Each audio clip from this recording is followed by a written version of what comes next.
ज्ञानेश्वरांनी जिचं वर्णन माझी मराठीची बोलू कौतुके परी अमृतातेही पैजा जिंके असं केलं, त्या मराठी भाषेला आज अभिजात भाषा असा दर्जा मिळाला.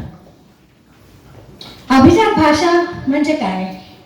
अभिजात भाषा म्हणजे 1500 किंवा 2000 वर्षांपूर्वीपासून त्याहून अधिक काळाहून अस्तित्वात असलेली पण आजही बोलली जाणारी आणि काळाबरोबर प्रगत उन्नत होत गेलेली भाषा म्हणजे अभिजात भाषा. मराठी भाषा पण जीवनाच्या सगळ्या अंगांनी काळाबरोबर अशीच उन्नत होत गेली, बहरत गेली. काव्य, शास्त्र, विनोद, साहित्य, विज्ञान, संगीत कुठेच मागे नाही. 14 विद्या 64 कलांमध्ये पारंगत. त्यापैकी आपला आजचा विषय संगीत कलेविषयी.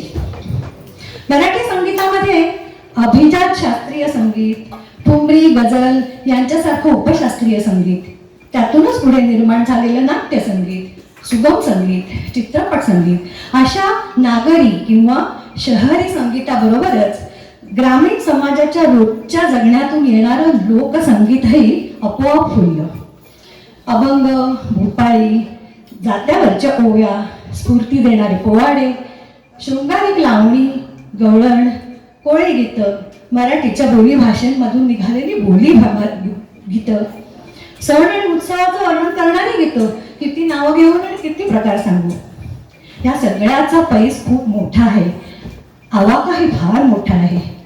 पण वेळेची मर्यादा लक्षात घेऊन आम्ही ह्या सगळ्या संगीत प्रकारांमधली काही निवडक गाणी आपल्या पुढे आता सादर करण्याचा प्रयत्न करणार आहोत.